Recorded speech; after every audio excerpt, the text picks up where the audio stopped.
This building right here in this parking garage is where a famous Las Vegas gangster exploded an FBI agent with a car bomb. Okay everybody, this is mooneydashcam. Tonight we are in old Las Vegas. We're going to be talking about a super unusual rivalry between an old-time Vegas gangster and a retired FBI agent that resulted in one of them getting blown up in their car. We're going to be in Old Vegas on Fremont Street, a lot of walking around in this video, and we're going to end up exactly where the guy got blown up in his car. So let's flip this around and get into it. The first address that we're going to is 128 East Fremont Street. It's Binion's Horseshoe. That was the casino that the gangster owned. So the two people that we're talking about in this video are Binion, that is the gangster, and Bill Coulthard, that is the FBI agent. All right, we'll start out with Bill. Bill had a very successful by-the-book life. First, he was an FBI agent as the city's first resident FBI agent. Then in 1946, he became a lawyer and had his own practice. He was very successful at that. During that time, he was a Nevada State Assemblyman and a president of the Nevada State Bar Association.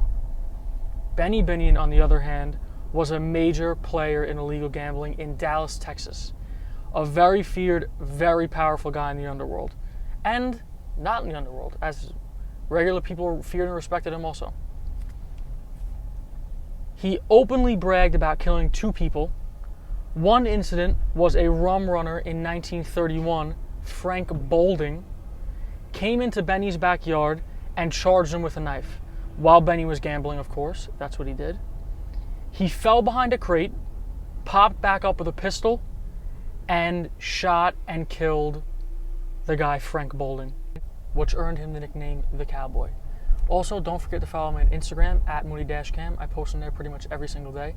Any crime scene photos that can't go on YouTube end up on Instagram, so definitely check that out. Don't forget to leave suggestions for future videos in the comments. I very much appreciate that. Get a lot of inspiration that way. And hit the notification bell so you guys can see exactly when I post a new video. Okay, the second person he killed was a rival gangster named Ben Frieden in 1936. This murder is wild.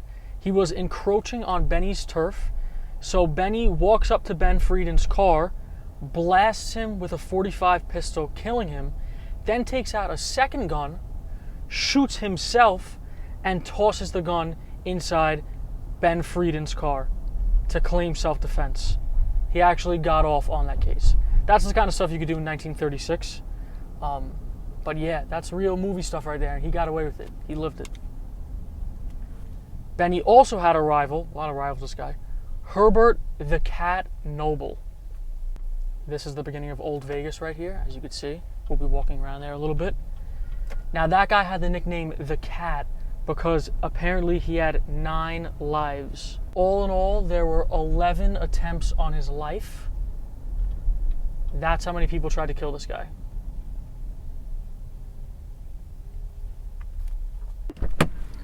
Okay, off to Fremont Street. So, like I said, there were 11 attempts on his life, including car bombs, ambushes, car chases, and shootouts. I mean, and most of them were done by Benny, which is the craziest part. But this guy was losing his mind because people were trying to kill him so much. He lost like 45 pounds. He wouldn't leave his house. Like a simple walk was just treacherous because he didn't know if an assassin was going to be at his door. Now, even after Benny had to leave Dallas because the candidate for sheriff that he was backing lost, so he'd probably get arrested for his gambling operation, he still made sure to try and keep killing Herbert. Benny left Dallas with 2 suitcases full of cash and his family. He came to Vegas to open up a legitimate casino, Binion's Horseshoe, but he never left his gangster ways, as we will hear about throughout this video. See that guy back there? A lot of homeless in Vegas. A lot of homeless. Okay, so this might be a little bit loud out here, but I think we'll be okay. with the microphone that I have.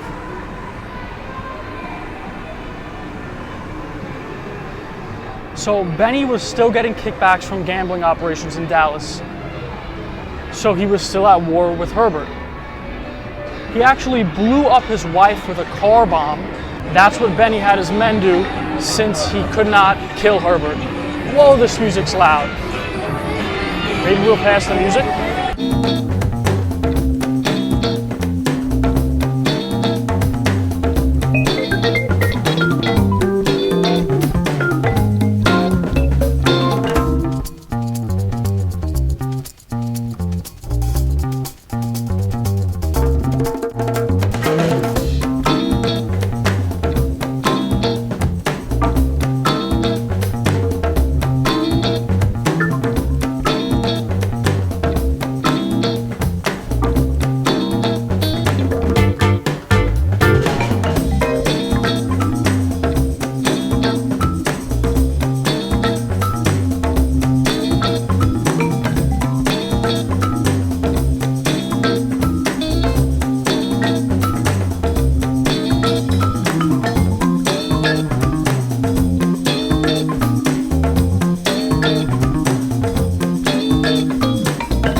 Okay, no part of me on earth wants to be in a place that loud and that many people.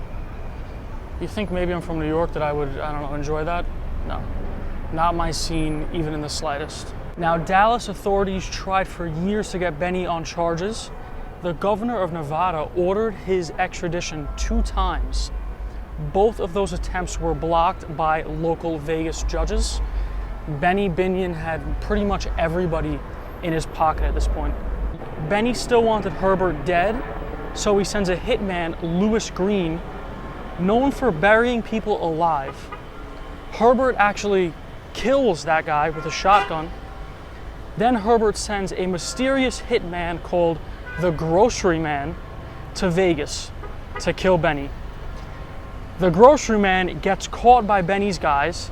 They threaten his family. So he goes back to Dallas to kill Herbert. Because if he didn't kill Herbert, then they were going to kill his family. When Herbert walks out of the house, the Grocery Man shines crazy bright headlights in his eyes, and then they shoot him with a machine gun. Of course, Herbert lives because he lives every attempt on his life. Herbert's now losing his mind. He's had enough. He was very into flying and aviation, so he outfitted his most reliable plane with extra fuel tanks. Wow, I just stepped in a puddle. I'm not cool with that. Don't mind the dirty shoes. These are my travel shoes. So he outfitted his most reliable plane with extra fuel tanks so it can make it from Dallas to Vegas, and he was able to attach 2 bombs to the plane. He planned to fly to Vegas and bomb Benny's house with his wife and 5 children in it. Clearly, he was losing his goddamn mind. Now, one day, he's getting into his plane for a dry run, his last dry run before he was actually going to bomb them. And he's on his ranch when a cop strolls on his ranch for a totally separate reason not to arrest him or anything like that, sees him in a plane with bombs strapped to it, points his rifle at him, and arrests Herbert. Herbert then breaks down crying and says Benny gets all the breaks. Now, after all this time going back and forth, Benny finally gets Herbert. Herbert is outside of his ranch, and he opens up his mailbox, and in doing that sets off a bomb, and it blows up Herbert so badly that it sent his body parts a half a football field away. I think they identified him just by one of his body parts, which is pretty insane. So now, I know the big question is, where's Bill in this story? How do they end up, how does he end up in his crosshairs? How do they end up fighting? Let's get in the truck. Whatever this is, whatever this car is, we'll get in there and we'll figure it out. I don't know what in the world made me think that Fremont Street would be quiet. This is Vegas. I don't know. I wasn't thinking straight, clearly. So the real question is, how does this guy Bill, this straight-laced guy, end up in a fight with this guy Benny, this total psychopath Benny? Here's how it happened. Bill marries a woman with a very, very wealthy family. They owned a lot of property around Vegas. She was going through a surgery in 1955 and suddenly died. So then Bill inherits his wife's business dealings. And it just so happened that Bill is now Benny's landlord. So the wife owned the property that Benny had his casino on. Now Bill owns that property. Bill is a very straight-laced guy. Bill does not want to renew the lease when Benny's lease is up. So Benny, of course, tries every tactic in the world to try and get Bill to comply with him. Now, you can only imagine why Bill wouldn't want Benny there. He was an upstanding citizen his whole life. He was an FBI agent, a lawyer, worked for the city of Nevada. He knew this guy well, and he didn't want any part of it. And he was already rich from his inheritance from his wife that passed away. Plus, he was a lawyer with his own practice. He was a successful lawyer. So no amount of bribes and no amount of threats worked on Bill. So Benny's hands are tied. He's like, what do I do? He wasn't going to give up the millions that he was making in this casino. I mean, the casino's still standing today. It's wild. For Bill, at that point, it was about principle. Funny enough, the office that Bill worked at is only about 2 blocks away from the casino. We're going to shoot over there now. It'll take us 2 seconds. So we all already know how this situation is going to go. Benny is already the type of guy that we know doesn't care about trying to kill someone or killing someone. So Benny contacts one of his hitmen, Tom Hanley, a 6'2", big-framed guy who actually was a father and son team. He was the father. His son Granby worked with them also. They carried out robberies, arsons, and murders together. I believe they did 6 murders together, this father and son. So that pretty much tells you everything you need to know about this hitman. I mean, he has a son working with him, and they're committing murders together. Coincidentally, Bill actually prosecuted Tom Hanley a while back for an assault that he committed on a union member years and years before. So the father and son team follow Bill to learn his routines. Luckily for the hitmen, Bill was a complete creature of habit, so he did the same thing over and over and over and over. So what they do is they decide to get him at work. That would be the easiest way for them to get at him. So let's flip this around and we're going to go to where his work is. I'll show you on a map how close these 2 places actually are. I had to go a different route because I'm driving and I can't break all the laws and go the wrong way down one-ways and stuff, The usual stuff that I would do in New York in my truck, but I'm out of my element here. I'll admit it, I'm out of my element in Vegas.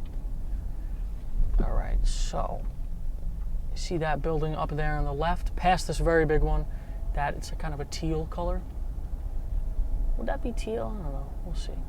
But I found a little alleyway that we could park and get a good parking spot and a great view of what we need to get a great view of. Now, this is a pretty sketchy area. I won't lie. And I'll be going down an alleyway and parking. But I'll be fine, right guys?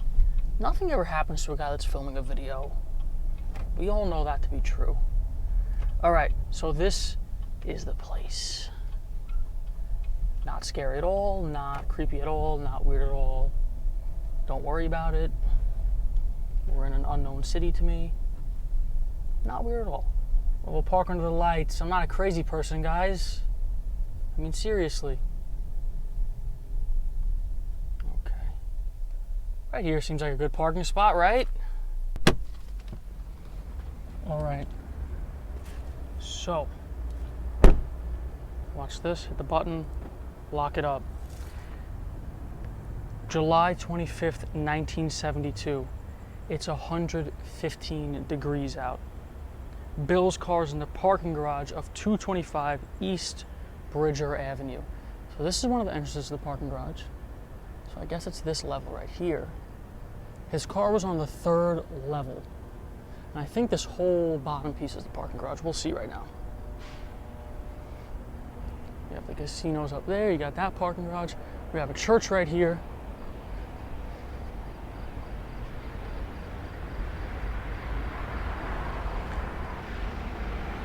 His law office is in this building. I believe this building right now is vacant.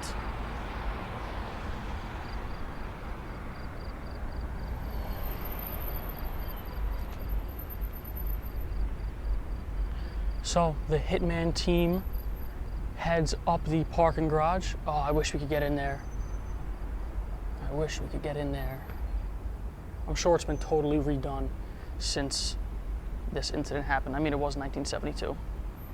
So one of them kept watch as the other one went down the row of cars looking for his car. He drove a Cadillac at the time. They bend down like they dropped something, and he plants the bomb on the steering column in under a minute. They were pros, these guys. They did not mess around. Now at 3:30 p.m., he starts his car and the 4 sticks of dynamite go off, burning a dozen other cars in this parking garage of this building. Big building. I think it was the Bank of Nevada at one point, and then it was Clark County office. I could be wrong on that. Like I said, it burned over a dozen cars. It blew a hole in the 16-inch concrete floor. He could only be identified by dental records, and actually a family friend of his was a dentist, so that was the guy who identified him. I'll show you a picture of what the aftermath of that looked like. It's a very old school picture. I mean, hard to understand what's happening, but you see the building and you see the big, big smoke cloud. You can imagine his car is parked up against one of these walls here. It maybe blew a hole in the wall. At the very least, it made a big fire. The explosion was so strong that it shattered light fixtures on the first floor of the bank. It was actually the inspiration for the scene in Casino where Robert De Niro almost dies from a car bomb. No one ever got charged for this crime. Not Benny, not Tom Hanley, or his son. A detective concluded that it was Tom, but there wasn't enough evidence to arrest. He would actually yell at Tom if you saw him on the street, "I'm gonna put you away for Coulthard." Now, this is probably one of the big reasons why the boss thought there wasn't enough evidence. Because that detective's boss, Clark County Sheriff Ralph Lamb, was a friend and business associate of Benny's. He actually ended up himself arrested not too long after this. Detective eventually turned his evidence to the FBI, who never acted on it. They were too preoccupied with bigger fish to fry, with Tony Spilitro and Lefty Rosenthal to put time into this case. We'll get into this car, truck, I don't know what to say anymore, guys. This GMC Acadia, and finish off the story. Of course, Benny comes out on top in this situation, like he always does. Bill's dead wife's brother inherited Bill's portion of the property and famously signed a 100-year lease with Benny. Today, this is still a totally unsolved mystery. It's kind of solved, but not officially. It's still an open case. It's a cold case, as they say. I think it's pretty amusing that today people will get canceled for like littering out of their car or being rude to their staff or employees. But this guy Benny was a legitimate murderer. He's a murderer and a gangster. And he still has his name 20 feet wide, 20 feet tall, in lights, in one of the biggest cities in the world, one of the most well-known cities in the world, on one of the most well-known streets in that city. You know, I think that pretty much explains Vegas right there. I hope you guys enjoyed the little walk around. I know it was loud, but I'll probably speed that part up. Whatever, we'll figure it out. Hope you found it interesting. I will see you guys in the next one. Let me get out of this scary alleyway. Goodbye.